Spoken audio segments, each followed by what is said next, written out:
Daí, eu sou o Marcelo Ômega e sejam bem-vindos ao vídeo de crítica da primeira parte da quarta temporada de Stranger Things, a série que estreou aí na última semana na Netflix e nós, do Falha na Matrix, já assistimos. Mas, e aí? A série é boa?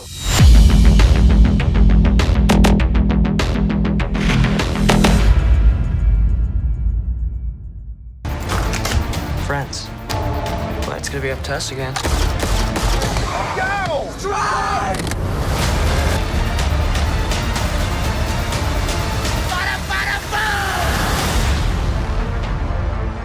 A tão aguardada quarta temporada de Stranger Things finalmente chegou à plataforma da Netflix. A gente tem aí 7 episódios, todos os episódios aí com mais de 1 hora de duração, então todo mundo estava muito na expectativa para poder conferir essa série, e agora a gente tem de volta os personagens principais aí em Hawkins, novamente com uma grande ameaça chegando aí na cidade. Dessa vez a gente tem um grande vilão que é batizado de Vecna, que ele começa a fazer alguns assassinatos pela cidade, só que de uma maneira diferente do que até então os outros vilões das outras temporadas de Stranger Things estavam fazendo. Até então a gente tinha os monstros vindo do mundo invertido para poder atuar aqui, né, na Hawkins que a gente conhece. Só que agora ele começa a atuar lá do mundo invertido, influenciando a mente de alguns jovens, alguns estudantes da escola de Hawkins, que acabam sendo brutalmente assassinados pelo Vecna. Com isso a gente tem o Ed, que é líder do Hellfire Club,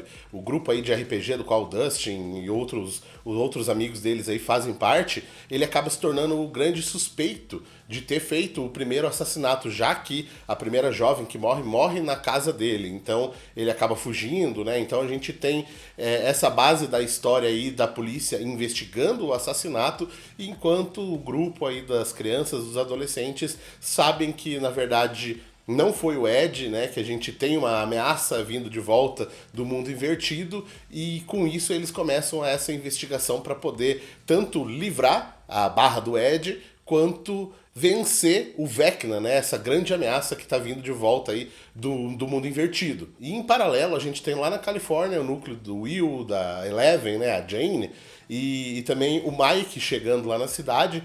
E aí ela tá sofrendo bullying, ela tá com alguns problemas aí na escola, e ela acaba ficando um pouco abatida pelo fato dela não ter mais poderes, dela não ser mais quem ela fica um pouco perdida aí na identidade dela, e aí ela quer parecer alguém muito mais descolado pro Mike, né, dizer que que tá tudo bem na escola, só que daí isso gera alguns problemas, algumas coisas, algumas situações, e que desencadeiam aí novamente todo o arco dela para ela poder recuperar os poderes. Basicamente esse é o plot da temporada, né? A gente tem essa história principal do mundo invertido, mas alguns núcleos separados aí acontecendo, né? Como também o núcleo do Hopper lá na Rússia, né? Ele tentando sobreviver, ele tentando voltar aí para a família dele, mas o foco principal ainda continua, né, sendo a história do mundo invertido, essa grande ameaça que tá vindo novamente para a cidade. Mas e aí, Ômega? A série é boa? Stranger Things, para mim, ela veio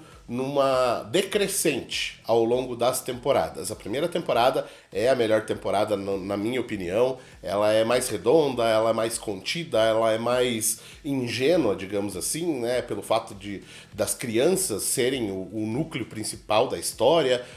Na segunda temporada a gente tem algo que foi um pouco maior, só que ainda mantendo, né, um pouco da estrutura base também, mas a qualidade é quase tão boa quanto a primeira, mas fica um pouco abaixo. Para mim, a terceira temporada foi bem mais ou menos, né? A série ela optou muito por querer fazer referência aos anos 80 e não necessariamente focar na história, sabe? Né? Na terceira temporada a gente teve ali o shopping, então tinha cenas do pessoal andando por lá, a Max e a Eleven andando pelo shopping enquanto compram, enquanto ouvem músicas dos anos 80, sabe? Enquanto principalmente na primeira temporada as referências dos anos 80 estavam muito sutis, elas eram orgânicas dentro da série. Na terceira temporada a gente teve algo um pouco mais forçado. Agora, aqui na quarta temporada, a gente tem um pouco do retorno digamos assim, do espírito oitentista que a gente viu na primeira temporada. Algo um pouco mais orgânico, um pouco mais natural, né? Sem que fosse, como eu falei, aí essas situações forçadas. Eles são lá nos anos 80 e ok, sabe? A gente tem, tudo bem, né? Ainda algumas cenas, principalmente ali no ringue de patinação e tal, e que a gente vê que soa até um pouquinho caricato, talvez, em relação ao visual dos personagens ali, né? Mas funciona muito melhor essa característica dos anos 80. E eu já, tipo assim, trouxe isso como um primeiro momento, porque é isso, né? É muito disso que as pessoas acabam enxergando em Stranger Things, né? Essas referências clássicas aos anos 80. Apesar da gente saber que não é só isso, é uma série que, sim, ela tem muita qualidade, né, em outros aspectos também, mas, né, esses anos 80 sempre saltam aos olhos aí do público.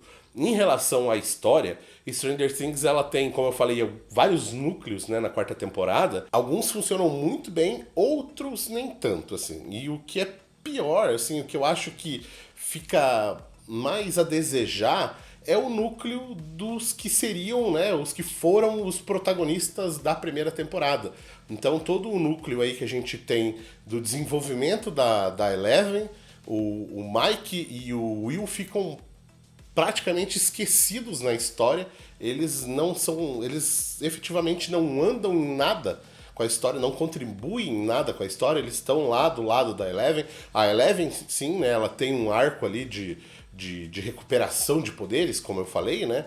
Então ela tá perdida, ela tem essa retomada, ela passa de volta pelos traumas que ela teve enquanto ela estava, né, quando ela era mais nova ainda. E aí pra, né, culminar ali com o desfecho que a gente teve aí, né, sem dar spoilers sobre o desfecho. Então ela teve um arco real ali. Enquanto isso, né, o Mike e o Will, né, e os amigos deles ali também, acabam tendo um arco um pouco mais raso, um pouco mais sem propósito.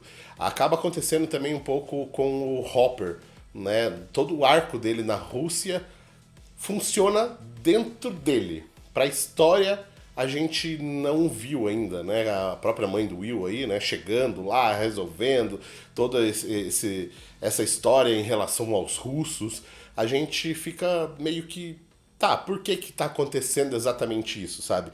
A gente sabe que, né, a temporada foi dividida em duas, então eles, pelo fato de não quererem entregar o resultado antes do episódio final, esses dois arcos ele acabam se esticando muito e sendo muito enrolado, com várias situações onde o personagem já poderia ter resolvido a situação, mas tem de volta um retorno, tem uma queda ali para ele poder de volta, né, tentar solucionar, né, tentar trazer uma solução de volta de uma outra maneira.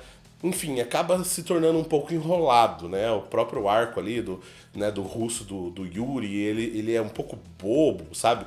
As piadas não funcionam muito bem, assim, né? Então, essa parte pra mim foi a parte que mais me incomodou e que dá um pouco de pena, um pouco de dó, porque eram personagens que eles eram o foco central nas primeiras temporadas e agora, né, ficaram um pouco de lado, um pouco sem o porquê, né, de estar acontecendo aquilo durante a temporada. Talvez esse arco deles pudesse ter sido resolvido, sei lá, em 2, 3 episódios, a gente já teria uma solução, né, mas eu falei, né, visivelmente eles esticaram aquilo para poder caber dentro desses 7 episódios aí, para depois a gente ter um desfecho aí nos próximos episódios, na segunda parte, né, que vai sair ainda da quarta temporada. Daí eu acho que eles vão conectar mais essas histórias, então eu entendo o porquê de ter acontecido tudo aquilo entre eles.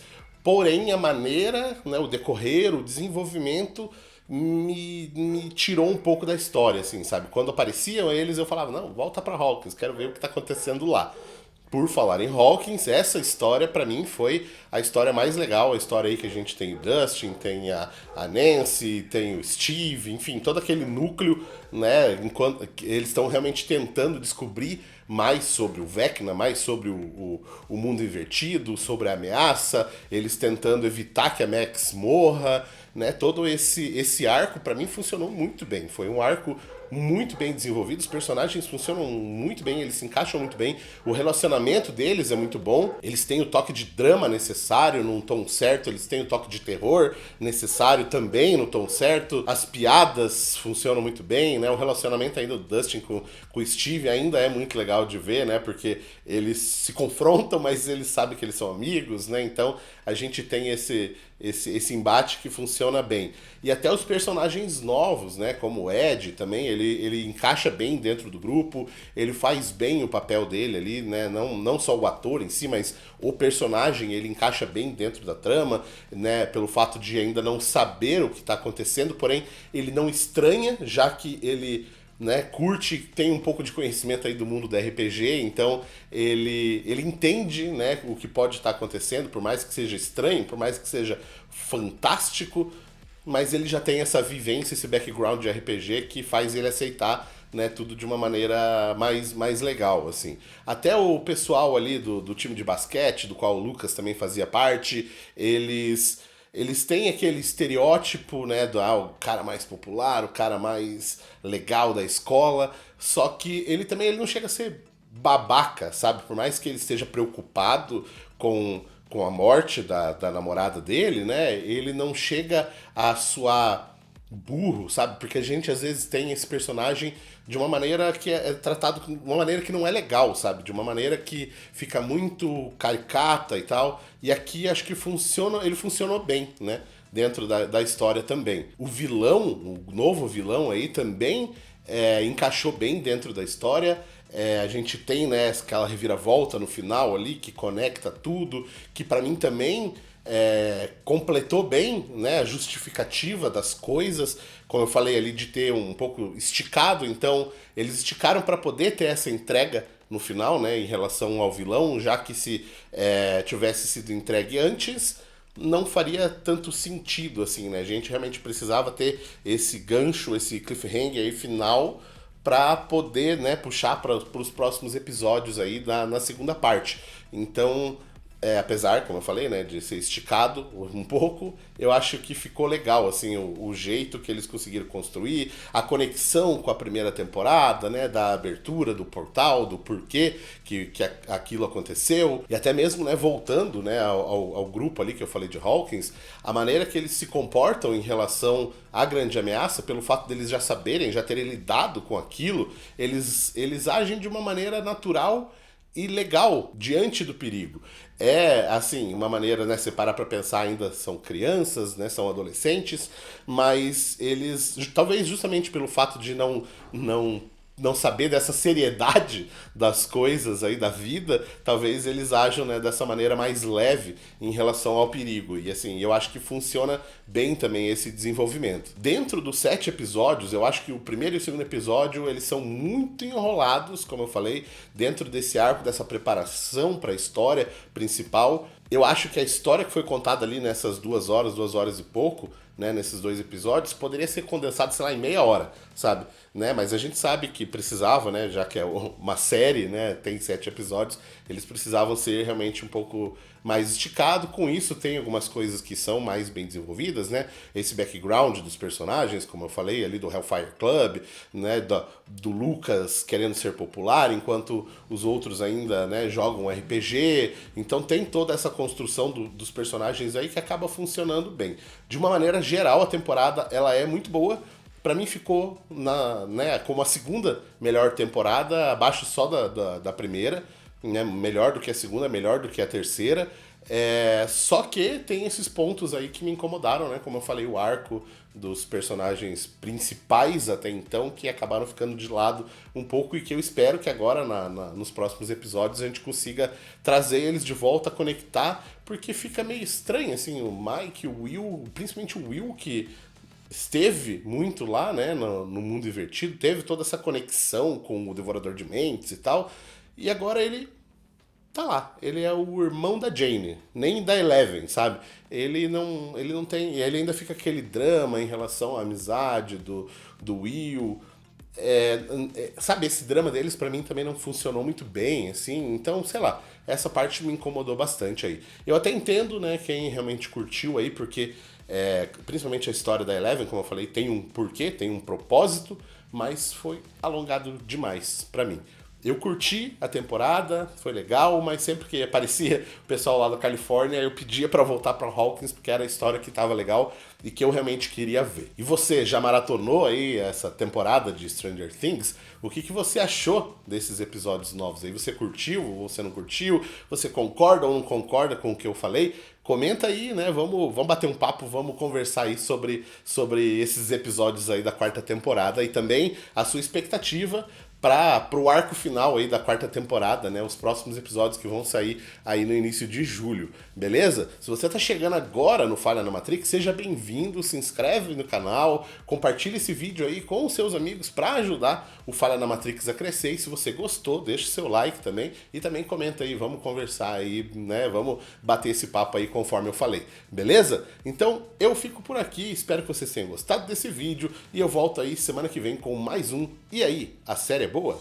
Valeu!